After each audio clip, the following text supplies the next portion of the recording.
சின்ன மருமகளில் ஐஸ்வர்யா கிட்ட அழகர் நல்லா ஒட்டிக்கிறான். சேது, டே இங்கே பாருடா அப்பான்னு கூப்பிடுறா அப்படின்னு சொன்னான். ஆனால் அந்த குழந்தை கண்டுக்காம அப்பான்னு சொல்லவே மாட்டேங்குது. அம்மா அம்மா அப்படின்னு ஐஸ்வர்யா கிட்டேயே ஒட்டிக்குது நல்லா. இதை பார்த்த ஐஸ்வர்யாவுக்கு ரொம்ப சந்தோஷமாயிருது. சேதுக்கும் ரொம்ப சந்தோஷமாக இருக்குது. பரவாயில்லையே, நம்ம தான் மாற்றாந்தாயின்னு நம்ம சின்னம்மாவை பாசமாக கூப்பிட்டோம். ஆனால் நம்ம இப்போ குழந்தைக்கும் ஐஸ்வர்யா ஒரு நல்ல அம்மாவாக இருக்காளே அப்படின்னு நினச்சிட்ருக்காரு சேது.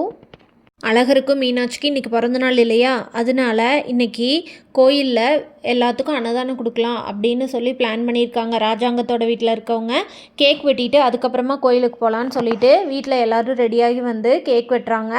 கேக் வெட்டினதுக்கப்புறமா அங்கேருந்து கிளம்பி கோயிலுக்கு போகிறாங்க. கோயிலுக்கு போகிற வழியில் சாவித்திரி வந்து, ஓ அப்போ அழகருக்கு பிறந்த நாள்னு சாப்பாடு போடுறீங்களா, இல்லை ஐஸ்வர்யாவுக்கும் சேதுக்கும் திருமண நாள்னு சாப்பாடு போடுறீங்களான்னு கேட்குறாங்க. உடனே ராஜாங்கம், ரெண்டுக்கும் சேர்த்தி தான் போடுறோம், எதுக்கு போட்டால் என்ன, நல்லது பண்ணால் அது நல்லது தானே அப்படின்னு சொல்லிட்டு எல்லோரும் கோயிலுக்கு கிளம்பி போகிறாங்க. கோயிலுக்கு போனோடனே குழந்தைய அங்கே பூசை பண்ணிவிட்டு குழந்தைய சாமி காலடியில் வச்சு எடுக்கிறாங்க. கோயிலுக்கு போயும் குழந்தை ஐஸ்வர்யாவை விட்டு வரவே இல்லை. தமிழ்ச்செல்வி வீட்டில் மீனாட்சிக்கு தமிழ்ச்செல்வியோட அப்பா பெரிய கடையில் போய் கேக் வாங்கிட்டு வந்து அவங்களும் அங்கே எல்லோரும் செலிப்ரேட் பண்ணிடுறாங்க. ஆனால் மீனாட்சி குழந்தை அழுதுகிட்டே இருக்குது. கேக் வெட்டி முடிச்சதுக்கப்புறம், சரி கோயிலுக்கு போயிட்டு வந்துடலாமா தமிழ் அப்படின்னு சொல்கிறாரு அவங்க அப்பா. சரிங்கப்பா அப்படின்னு சொல்லிட்டு எல்லோரும் கிளம்புறாங்க. எல்லாரும் சேது அன்பளிப்பாக கொடுத்த காரில் கோயிலுக்கு போகிறாங்க. கோயிலுக்கு போன இடத்துல ராஜாங்கத்தோட குடும்பத்தினர் அங்கே இருக்கிறத பார்க்குறாங்க. அங்கே ராஜாங்கம், சரி நீங்களும் போய் சாமி கும்பிட்டு, இன்றைக்கி அழகருக்கு பிறந்தநாள் இல்லையா, அதனால அன்னதானம் போடுறோம், சாமி கும்பிட்டுட்டு நீங்களும் வந்து கலந்துக்கோங்கன்னு சொல்கிறாங்க. அதுக்கு தமிழ்ச்செல்வியோட அப்பா சரிங்க ஐயா அப்படின்னு சொல்லிட்டு போய் சாமி கும்பிட்றாங்க. சாமி கும்பிட்டு அன்னதானம் போடுற இடத்துக்கு போனோடனே ராஜாங்கம், மீனாட்சியை கொடுங்க, மீனாட்சி கையிலையும் எல்லாத்துக்கும் அன்னதானம் போடலாம் அப்படின்னு சொல்கிறாங்க. தமிழ்ச்செல்வி வேண்டான்னு சொல்கிறாங்க. உடனே அம்மாச்சி, குழந்தை கையில் கொடுத்து குழந்தை 4 பேர்த்துக்கு சாப்பாடு போட்டால் அது எல்லாத்துக்கும் புண்ணியந்தாண்டி குழந்தைக்கு அப்படின்னு சொல்கிறாங்க. சரின்னு தமிழ்ச்செல்வியும் குழந்தைய கொடுக்குறாங்க. தமிழ்ச்செல்வி குழந்தைய கொடுத்துட்டு நிற்கும்போது அவங்க சாப்பாடு அங்கே பரிமாறுறத வந்து சேதுவும் ஐஸ்வர்யாவும் சாப்பாடு பரிமாறுறதை பார்த்து ரொம்ப வருத்தப்படுறாங்க. சேது கையில் மீனாட்சியும் அழகர் வந்து ஐஸ்வர்யா கிட்டே இருக்கிறத பார்த்த தமிழ்ச்செல்விக்கு ரொம்ப கோபம் வந்துடுது. அதுக்கு தகுந்த மாதிரி அழகர் ஐஸ்வர்யாவை பார்த்து அம்மானு கூப்பிட்றத பார்த்த தமிழ்ச்செல்வினால் தாங்கிக்க முடியல. தமிழ்ச்செல்விக்கிட்டேருந்து கொடுத்த உடனே மீனாட்சியை சேது வாங்கின உடனே அப்பா அப்படின்னு அழகாக கூப்பிட்றாங்க மீனாட்சி. சேதுக்கு ரொம்ப சந்தோஷமாக போயிடுது. அதுக்கப்புறம் தமிழ்ச்செல்வி, அப்பா இன்றைக்கி நம்ம குழந்தைய மாற்றுற நாள், சாயங்காலம் எப்படி இருந்தாலும் குழந்தைய மாற்றி தான் ஆகணும், அவங்க தான் இங்கே கோயிலுக்கு வந்திருக்காங்களே, இப்போயே நம்ம குழந்தைய மாற்றிட்டு போயிடலாம் அப்படின்னு சொல்கிறாங்க.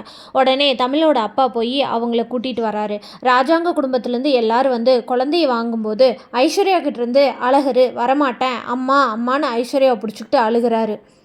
உடனே ஈஸ்வரி, பார்த்தீங்களா மாமா, ஐஸ்வர்யா குழந்தைய எவ்வளோ பாசமாக பார்த்துக்கிறா, அதனால தான் குழந்தை ஐஸ்வர்யாவோட கழுத்தை கட்டி பிடிச்சிக்கிட்டு அம்மா அம்மானு அழுகுது, அதனால தான் குழந்தை வந்து ஐஸ்வர்யா கிட்டேருந்து போக மாட்டேங்குது அப்படின்னு சொல்கிறாங்க.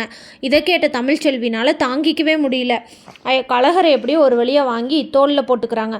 அழகர் அழுகாச்சேன்னு நிறுத்த மாட்டேங்கிறான். இதை பார்த்தா தமிழோட அம்மா வசந்தி ரொம்ப வருத்தப்படுறாங்க.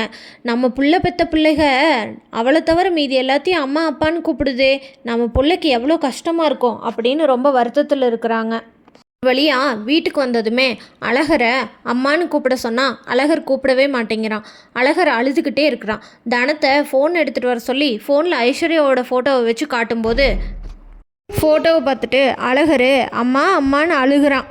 அதை பார்த்தோன்னே தமிழ்ச்செல்வி அதிர்ச்சியாகி ஃபோனை அப்படியே கீழே போட்டுடுறாங்க. அழுன்னு அழுகிறாங்க தமிழ்ச்செல்வி. அதுக்கு உடனே அம்மாச்சி, என்ன தமிழ் நீ இப்படி அழுகிற குழந்தையாட்ட, குழந்தைகளுக்கு போய் தெரியுமா அப்படின்னு சொல்கிறாங்க. எல்லாம் ஒரு நாள் சரியாகிரும் தமிழ், 2 குழந்தைகளும் உங்ககிட்ட வந்து சேருவாங்க, அந்த நாள் ரொம்ப தூரத்தில் இல்லை, அழுகாத நீ அப்படின்னு சொல்லி அம்மாச்சி தமிழை சமாதானப்படுத்துகிறாங்க. தமிழ் இருந்தாலும் சமாதானம் ஆவாங்களான்னு தெரிஞ்சுக்க நம்ம சேனலை மறக்காமல் லைக், ஷேர் அண்ட் சப்ஸ்கிரைப் பண்ணிக்கோங்க.